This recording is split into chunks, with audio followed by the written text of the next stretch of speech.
Hi everybody, my name is Peter Cecile and you're welcome to my channel. And in this video I'm going to be talking about how you can go about your proof of funds for your Canada study permit application. So if you're planning to apply for study permit, and this video is actually for you, make sure you watch the video till the very end, as you're going to learn a lot about what documents and things you need to show for proof of funds. Are you ready?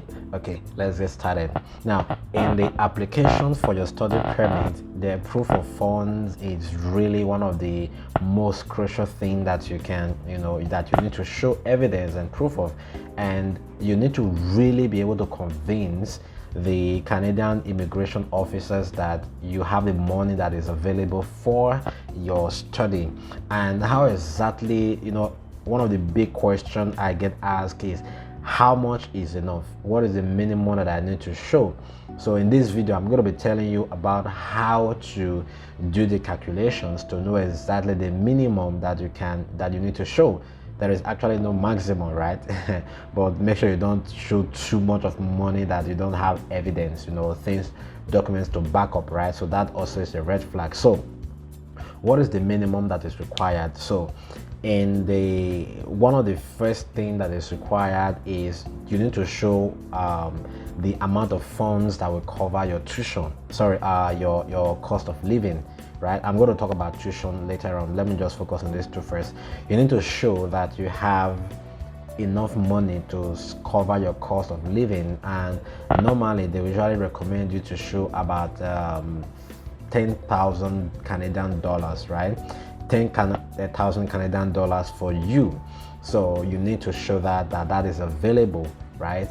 And then if another person is following you, let's say your husband is following you or you're coming with a child, for any additional person that is following you, you need to show extra the first person, right? If let's say if it's just your husband that is following you, you need to show 4,000 Canadian dollars for your husband, right?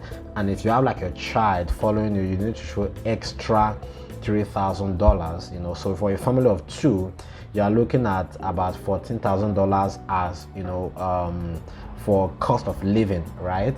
This is outside of your tuition. So if you are going with a family of three, then you'll be talking about 17,000 Canadian dollars as what will cover proof of funds as cost of living minimum. But if it's just you, let's say as a lady or as a guy, you're coming for either master's or PhD, you're not married, you need to show at least 10,000 Canadian dollars. That is what they require you to show. Now, the second thing you want to take into consideration is the tuition, right? I'm going to talk about what some of the documents you can show for proof of fund, but I just want to tell you all of this so that you know exactly what you're showing proof of funds for, right? The next thing is your tuition, right? There are different options available. There are some universities or for some colleges, when you apply for admission, they will give you like a conditional offer, then that conditional offer can be a couple of things for you to provide, 1 or 2 documents. And then when they give you an unconditional offer, sometimes they can tell you before you apply for a study permit, you need to pay, let's say, half of tuition, right? And most of these are usually for diploma programs, postgraduate diploma programs. Most of the schools are around, I would say 14 to around $16,000 on the average for postgraduate diploma programs and ordinary diploma program, right? So they will require you to pay like half of the money, sometimes maybe like 6,000, 7,000, 8,000 Canadian dollars as the case may be. So each college, they are different, right? But a lot of them will require to do that. And for master's program, a lot of master's program might not necessarily require you to pay. There are two sides of it. People usually ask me, if they don't, can I just pay? If I pay, will it increase my chances of getting the visa? Not necessarily, okay? If the school require you to pay for the first semester of tuition, you need to pay that because it's going to show in your admission letter right? That you need to pay certain amount of tuition, before so date, right? So the immigration, they're going to look at that document to see that if you've actually paid for that. So you need to make sure you pay it before you apply, and then get the receipt, evidence to show that you've applied. So if you're coming for some other master's program, they might, if they don't require your the tuition to be paid, a lot of them, research programs, a lot of course they might not require, so you don't need to worry yourself about paying, right? But you need to show that you have that money to pay for your tuition, right? If, for example, your tuition is let's say 20,000 Canadian dollars, you need to show that you have that money available, because technically they want to see that if peradventure you come to Canada and you don't work, you need to show them that you'll be able to sustain yourself, right? So if your tuition is $25,000, you need to have at least, really, if you have the full, it is usually better. But if you have maybe, let's say 70% of that amount is also okay, right? Because when you come here, you're going to be working, and then you can save up for part of the tuition for the following year, so you can put that together and then get to know exactly how much it costs, right? Now, how do you get to show this proof of funds? There are different ways. Now I'm just going to be giving you some hints from the Canada immigration website. So you need to show evidence. It doesn't make sense, to, let's say, you just send 30 million or 20 million or 15 million or 10 million into your account just once, and then, number one, you are not employed, you are not working. You can't just put money like that without any evidence, right? So it needs to be systematically and strategically done. Okay, so how do you go about it? I'll just give you some tips.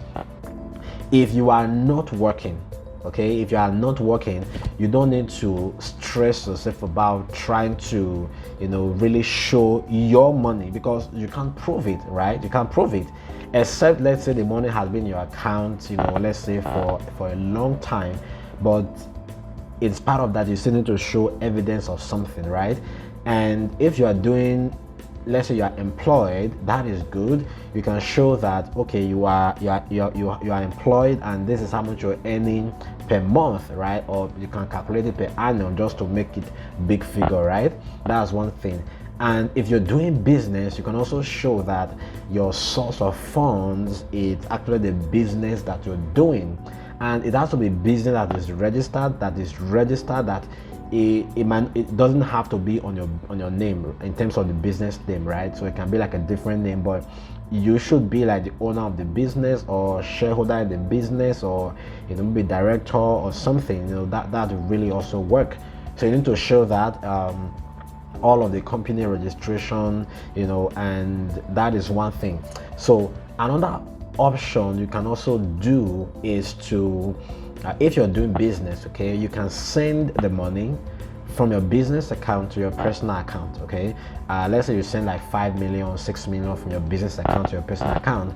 That is going to be easy to explain, okay? So you can easily explain when you're doing your letter of explanation that I've transferred 5 billion, or I've transferred 6 million from my business account to my personal account for maybe personal, for easy accessibility, because sometimes business account can take maybe a couple of signatory and all that for you to move money. So when you already have the money, then it's easy to say that you transferred money, right?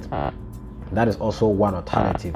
Then the next alternative is, if you're not working at all, like when I did mine, I wasn't working, right? So there's no point really trying to run my account, because I can't show any documents that I'm working, right? If you have, let's say, a sibling, your brother or your sister, or your mother, your brother or your sister, that are working, it is very easy to also show that they are going to sponsor you.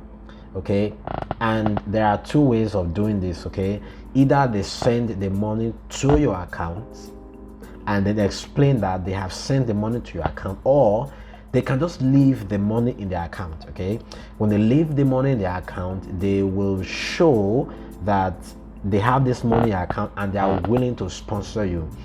One of the way they can do that is to write what is called a letter of sponsorship, and then also write an affidavit of sponsorship. Okay, that can be done in the court, and then you can put your passport, your sponsor's passport, and then write a couple of documents, a couple of things. When you get to the court, they will, when you tell them you want to do affidavit for sponsorship, they will know how to craft the wordings just to state that, this person is my son or my daughter, or is my brother, is my sister, and I'm undertaking to sponsor him or her for their program. For this reason, you can put the name of the school. That is one way to show it. Then another thing you can also do is to do what they call guaranteed investment certificate, GIC. So that one is basically, if you have, let's say, $10,000, $20,000, and you send it to a Canadian account, you can create this GIC account in a Canadian bank, and then they are going to issue you a certificate, right, to say that you have so amount of money in Canadian dollars already in Canada. That is really very good, and I see a lot of universities really also doing that and encouraging their students to do that, because it shows that you already have something in Canada, right? Something to something that's already connecting you to Canada. So that is another thing. And then another option is to get a student loan. Okay, there are a couple of options available for student loan. You cannot either get a loan from the bank or from financial organizations outside of the banks, from credit unions and some other places like that. So you can get a loan from them. Okay, and make sure that the documents are really very solid to see that you have access to this money. They send the money to your account. That's also option. And another thing you need to show is your bank statement, right? If you've sent this money to your account, at least you need to show your bank statement for they require at least 4 months of bank statement, right? Just to show that you have this money account, and for them to see the trajectory of your account in the last 4 months, right? So what people do, if they plan to apply for Canada visa in the next 6 months or 8 months, they will start building their account. You send in big money, you send in big money to the account, you withdraw, send in money, just that the account is running, right? So that by the time you send in big money to the account, nobody is going to question. So if you're already sending in 1 million naira, or let's say $1,000, $2,000, $500, by the time you put like $4,000 directly in your account, nobody's going to question. And if it's from your own country, right, you put whatever is equivalent to $1,000 or $3,000 in your account, calculated by your equivalent, is not going to be a problem, right? Then another option you can also provide as a proof of statement fund, it's if you've paid your tuition, right? If you've paid your tuition, then you're going to have a receipt, right? A receipt from the Canada University to show that you've paid for the tuition, right? Then that way they can that is already removed from the amount of money that you have to show. If you've paid half of the tuition, then you only just need to show maybe like maybe like 60% of the restitution plus your cost of living, right? Then another thing is also if you have scholarship, right? If you have scholarship, that is the proof of fund, right? Sometimes the university can say they are giving you a scholarship of $10,000, $15,000, $31,000. So you need to also make sure you show that letter, especially when you're doing a thesis program or any other program where you get a scholarship. So you have to include that you've gotten a scholarship. That really improves your chances, because they know that this Canadian institution, once they give you scholarship, you are going to get it. They are not going to disappoint you, except maybe when you get there and maybe if your grades really become low, people can lose their scholarship, especially for graduate students, right? If you do masters or PhD, there's a minimum grade you should have. When you miss and you get anything less than that, you're going to miss out of the scholarship. So these are some of the things, you know, that you can show as proof of funds. So if you have any other question that is not clear, if you're trying to put things together, you know, just leave the question in the comment section, right? And if you have a specific question, you know, I will be able to help address. Just tell me what your situation, you know, is, and I will provide that necessary guidance and assistance to you to make sure that you get your proof of fund right. Because one of the reasons why they deny visa is that we are not convinced about your financial status or your assets, right? So that's some of the things. Sorry, I forgot to add that if you have assets, landed properties, you know, houses, and you know, some other investment, right, you can also show your investment portfolio as well, right? So it doesn't necessarily have to be cash or like the money you have in your savings account or whatever. It can be your investment, right? Your houses, your landed properties, and all that are, you know, good assets. You can also show all of this one. So that's it for now. So if you have any other question, just do it to leave the question, and I will see you in the next video. If this video was helpful to you, do it to hit the subscribe button and share with your friends, and I will see you in the next video.